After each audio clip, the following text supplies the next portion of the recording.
नमस्कार, राधे राधे, जय श्री राधे। कार्तिक महात्म्य 27वां अध्याय। गजानन भूत गणाधिसेवितं कपितजम्बूफलचारुभक्षणं उमासुतं शोकविनाशकारकं नमामि विघ्नेश्वरपादपङ्कजं।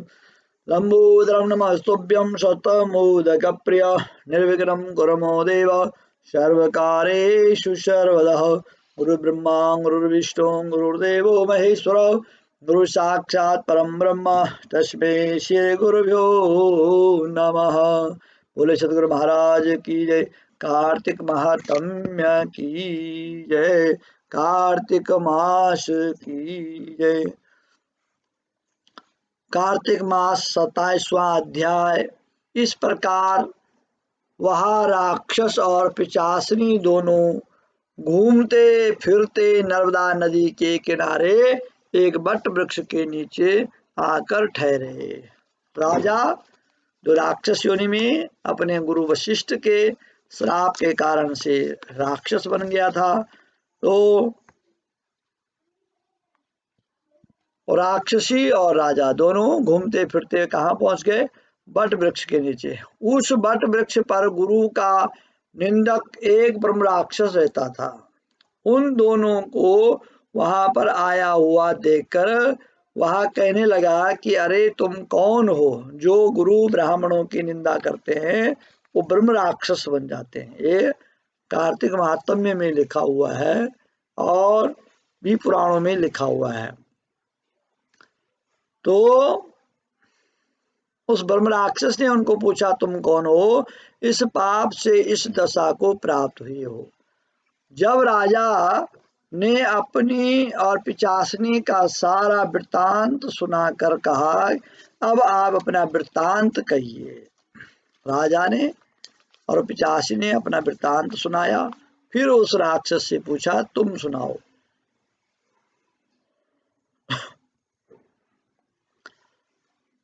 क्योंकि हम और आप आपस में आज से मित्र हो गए, क्योंकि राक्षस का मित्र राक्षस, इसलिए मित्र से कुछ भी छुपाना नहीं चाहिए। जो मित्र से छल कपट करता है वह पाप का भागी होता है, इसलिए मित्र से छल कपट नहीं करना चाहिए। इसलिए अब आप भी अपना संपूर्ण वृत्तांत हमें सुनाइए। तब ब्रह्म राक्षस कहने लगा कि हे मित्र, मैं अगध देश में प्रवीण सोमदत्त नाम वाला ब्राह्मण था। मैंने मद में आकर अपने को बड़ा भारी विद्वान मानकर गुरु का अपमान किया। इसी पाप के कारण मैं इस दशा को प्राप्त हुआ हूँ। मैंने इस योनि में आकर भूख से दुखित होकर अनेक ब्राह्मण खा डाले। गुरु के अपमान के कारण ब्रह्म राक्षस की योनि प्राप्त होती है, यह मैंने भली प्रकार जान लिया। तब कलमशापाद ने पूछा कि हे मित्र, गुरु की कोटि में कौन कौन आते हैं? यह सुन सोमदत्त ने कहा, वेदों को पढ़ने वाला, वेदों को सुनाने वाला, नीति शास्त्र तथा वेदों की व्याख्या करने वाला, वेदों के संदेह को दूर करने वाला, भय से रक्षा करने वाला, अन्नदाता, शिक्षा देने वाला, बुरे कामों से रोकने वाला, ससुर, माता, पिता, बड़े भ्राता, बड़ा भाई, गर्भ से मरण पर्यंत संस्कार कराने वाला तथा राजा, इन सब की गुरु संज्ञा है। ये सब गुरु की पदवी में आते हैं। ये सब गुरु की संज्ञा में आते हैं। अतएव इन सब की वंदना करनी चाहिए। तब पुनः कलमशा पाद पूछने लगा कि तुमने अनेक गुरु कहे, इनमें से कोई बड़ा भी है? यह सब बराबर है। सोमदत्त कहने लगा कि हे मित्रों, यद्यपि हम राक्षस हैं, साथ ही भूख और प्यास से दुखी भी हैं, मगर गुरु महिमा का वर्णन करने से निश्चय ही कल्याण होता है। यद्यपि सब गुरु बराबर हैं, फिर भी इस संबंध में शास्त्रों की व्याख्या सुने।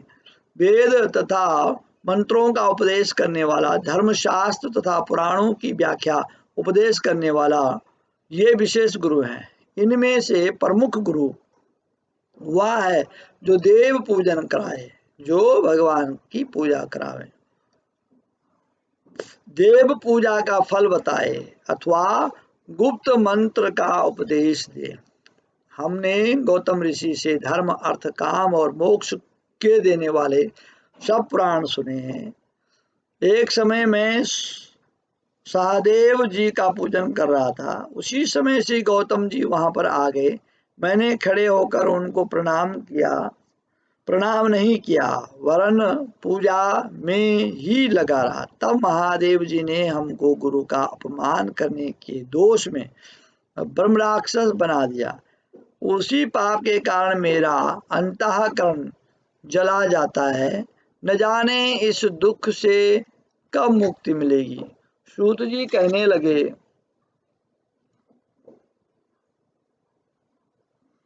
हे ऋषियों, इस प्रकार गुरु महिमा का वर्णन करने से उनके सब पाप नष्ट हो गए। राक्षस दोनों आपस में, तीनों राक्षस आपस में गुरु की महिमा का वर्णन कर रहे थे, तो उनके पाप नष्ट हो गए। इतने में उन्होंने दूर से आते हुए गर्ग मुनि को देखा। तीनों राक्षसों ने किसको देखा? गर्ग मुनि को देखा। तो दोनों राक्षस तथा जो पिचासनी है, दो राक्षस हो गए और एक पिचासनी, अपने दोनों हाथ उठाकर उनकी ओर भागे कि हमारा भोजन आ गया। परंतु फिर गर्ग जी के कहे हुए वचनों को याद करके उनके निकट न जाकर दूर से ही पिचासनी कहने लगी कि हे महात्मन, आपको नमस्कार। हमने कितने ही ब्राह्मण खा डाले, परंतु आप महादेव जी के नाम से सुरक्षित हैं। तब गर्ग मुनि ने तुलसी दल युक्त गंगा जल से उनका अभिषेक किया। अभिषेक होते ही वे राक्षस देह से मुक्त होकर के देव रूप को प्राप्त हो गए। पुत्र युक्त ब्राह्मणी और सोमदत्त विष्णु रूप शंख चक्र गदा पद्मधारी होकर के गर्ग की स्तुति करते हुए विष्णु लोक को चले गए। और कलमशापाद अपने रूप को प्राप्त होकर के सोच में पड़ गया। उसको इस प्रकार सोच में पड़े देखकर गुप्त रूप सरस्वती बोली कि हे राजन, तुम सोच में मत पड़ो। राज सुख भोगने के बाद अंत में तुम भी विष्णु लोक को प्राप्त हो जाओगे। इन वचनों को सुनकर राजा आनंदित हो गया। तत्पश्चात उसने अपने गुरु का स्मरण किया, फिर गुरु वशिष्ठ का स्मरण किया, गर्ग ऋषि को प्रणाम करके श्री गंगा की स्तुति की, फिर विष्णु का स्मरण करता हुआ काशी की ओर चला गया। 6 मास तक काशी जी गंगा और विश्वेश्वर महादेव के दर्शन करता हुआ अति आनंद के साथ अपने राज्य में आया। तब गुरु जी ने उनका अभिषेक किया, राजा का अभिषेक किया। तत्पश्चात अनेक भोगों को भोग कर अंत काल में मोक्ष को प्राप्त हुआ। सूत जी ऋषियों से कहते हैं कि इसमें आश्चर्य जैसी कोई बात नहीं। भगवान का गुणगान करने तथा काशी के सेवन से मनुष्य को अश्वमेध यज्ञ का फल प्राप्त होता है। गंगा के स्नान से मनुष्यों को करोड़ों करोड़ों जन्म के पाप दूर हो जाते हैं। जो काशी जी में स्नान करता है, जो काशी में शरीर छोड़ता है, वो मोक्ष प्राप्त करता है। और गंगा जल का जो निरंतर पान करता है, वे लोग वैकुंठ को प्राप्त हो जाते हैं। तो कार्तिक महात्म्य, गंगा जी का महात्म्य, काशी जी का महात्म्य बहुत ही पुण्यकारक है।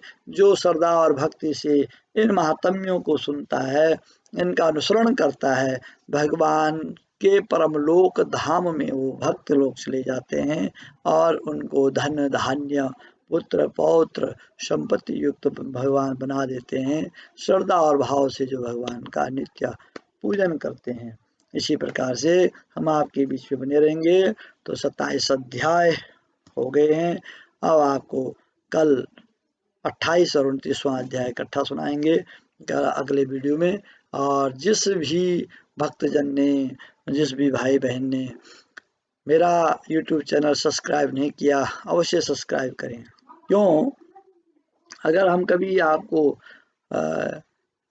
शेयर नहीं कर सकें, भेजना भूल जाएं या नहीं भेज सकें किसी कारणवश, तो अगर आपने सब्सक्राइब करा होगा तो आपके मोबाइल में घंटी बज जाएगी कि नई वीडियो कुछ न कुछ आ गई है। तो आप अपने मोबाइल पर नई कथा या नई और भी कोई वीडियो उसको देख सकते हैं, सुन सकते हैं। इन्हीं शब्दों के साथ में बोले बांके बिहारी लाल की जय, कृष्ण बलदेव की जय।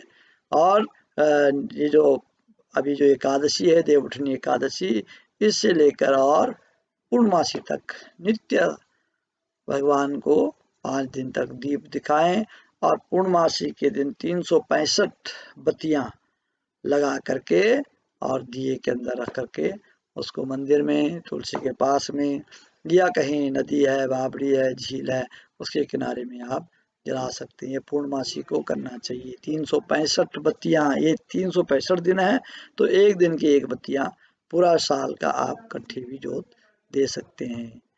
और पूर्णमासी को कोई चांदी का, कल की कथा में आया है, कोई चांदी का दिया देता है, कोई तांबे का देता है, कोई मिट्टी का में जलाता है, कोई खोपे नारियल के अंदर रख के जलाते हैं। तो ये अवश्य करें। और बोले बांके बिहारी लाल की जय, सत्य सनातन धर्म की जय, कृष्ण बलदेव की जय। राधे राधे।